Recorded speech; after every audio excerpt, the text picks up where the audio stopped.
and do anything to save Wentworth. Joining me is the Liberal Deputy Leader and Treasurer, Josh Frydenberg, who I guess I should also declare is Jewish.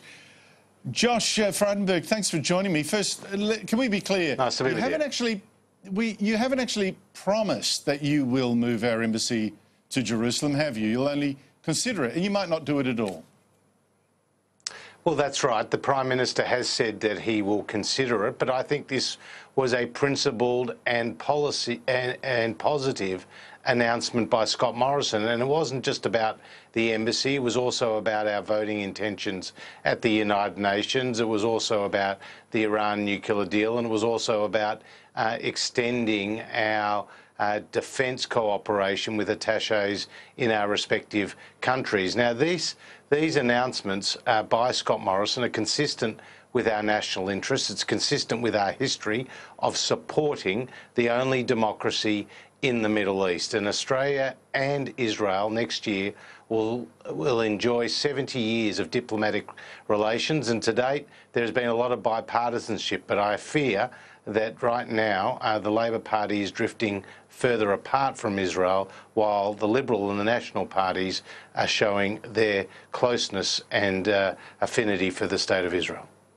I have been worried, I've said before, about the Labor drift away from Israel and pandering to some Muslim rejectionists.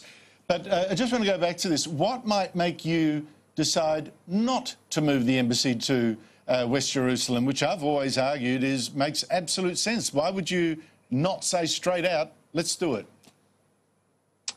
Well, I think there will be a process of consideration of that and the implications for Australia.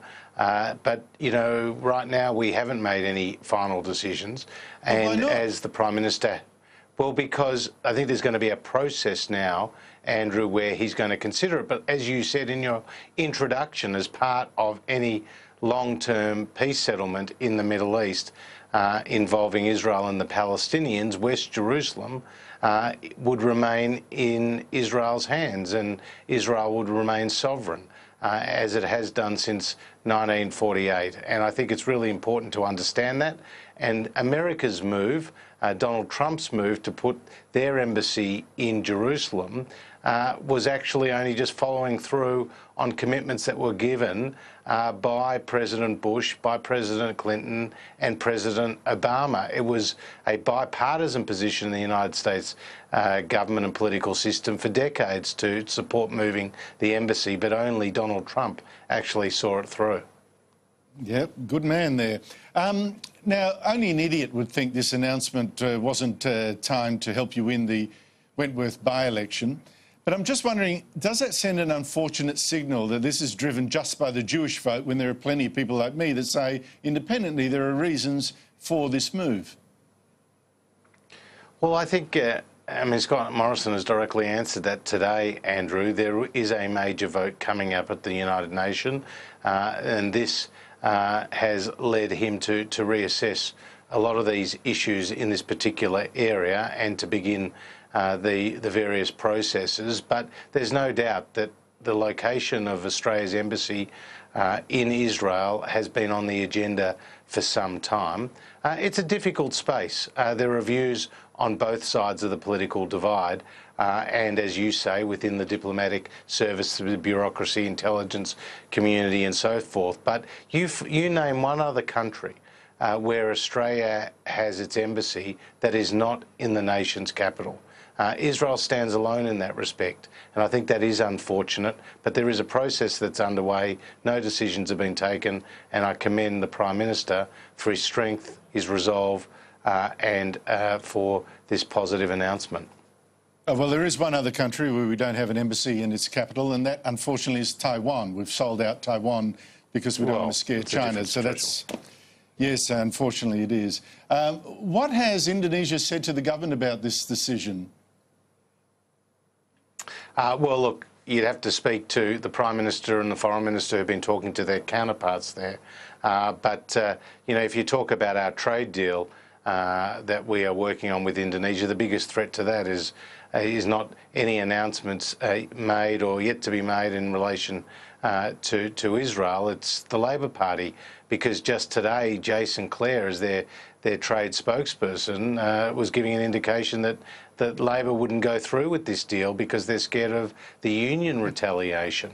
I mean, the Labor Party is getting very nervous around the Trans-Pacific Partnership, around this free trade agreement with Indonesia, because their support is wafer thin, and that's because they don't call the tunes in the Labor Party, the unions call the tunes. The Prime Minister on this show last week didn't disagree when I said you'd announce next month the budget had finally returned to surplus, which would be a bit of a coup. You're not going to disagree with that either, are you?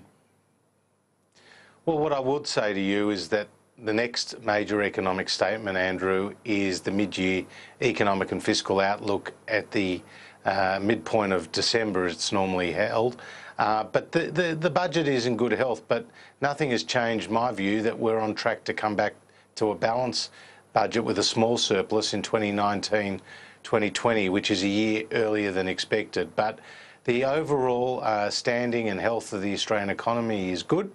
And there are a lot of pointers to that in the economic data. We've had 3.4% GDP growth, the fastest growth that we've seen in the Australian economy since the height of the mining boom in 2012, and faster than any G7 country. We've seen a budget deficit for 2017-18, which is the smallest in a decade, and was a big improvement on when the budget was first announced in May 2017. And we've seen our AAA credit rating reaffirmed by the three leading credit agencies. So the Australian economy doesn't run on autopilot. We can't be complacent, but because of the tough decisions we've taken as a government, Andrew, it's actually in pretty good health. Yeah, I've been wondering about the world economy, and that's been growing at a fair rate the past year, but there are worries that the US shares are overpriced. China's got huge problems with its state debt, of course, and Europe's got no room to move if there's any downturn. They've got no room to, lower interest rates in particular. How brittle is the world economy, do you think? And are we in any shape ourselves with debt so high and interest rates so low?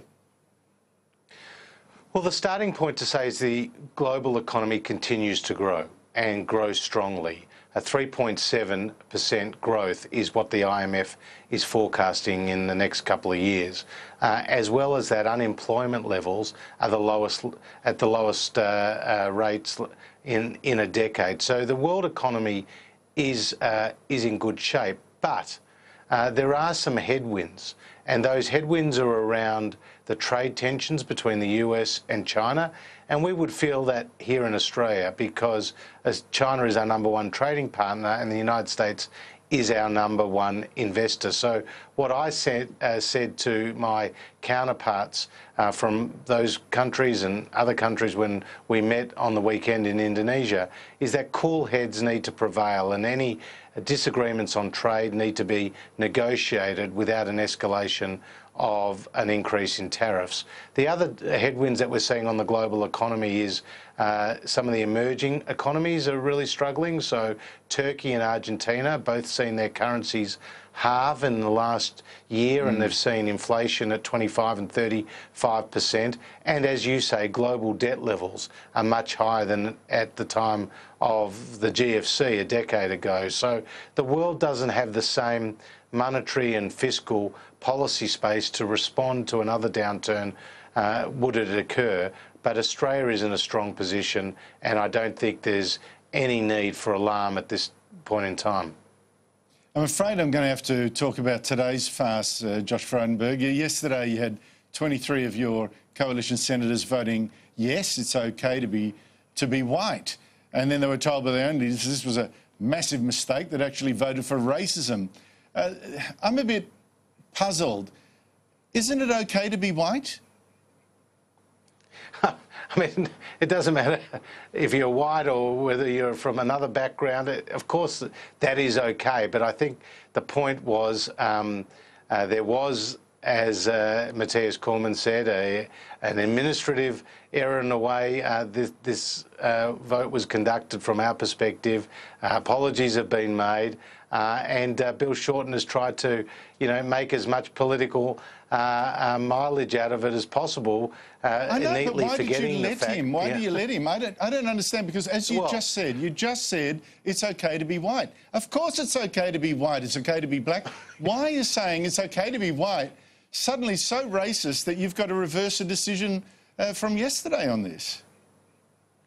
Anyway, if we had our time again, as we and the motion was actually recommitted and we voted differently, but the reality is, but why? It was Bill why? Shorten. Why vote differently? Because this does not advance, I think, the cause in any way. This motion, I think it does, Andrew, and I think the point is that Bill Shorten is wanting to talk about these issues to obscure the fact that we've made substantial announcements about Israel, the fact that the economy is going well, and the fact that today I introduced into the Parliament legislation to deal with small and medium-sized businesses and giving them tax relief. That's the stuff that actually matters to the people in Wentworth. That's the stuff that matters to the people across the country, not these political games that Bill Shorten is trying to get up to in the Parliament.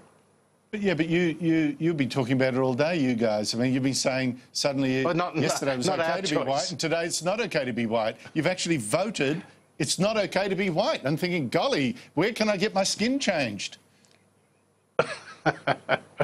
Well, as we said in the Parliament, Bill Shorten, had a video made where he had a whole lot of white faces and suddenly was making big apologies and blaming other people from it. Look, this guy will do anything not to talk about the economy. I want to keep talking about the economy, the strength of the economy, the measures we're putting in place, and how we're delivering better outcomes for the people of Australia. Well, from one pale face to another, Josh Frydenberg, thank you so much indeed for your time. Good to be with you, Andy.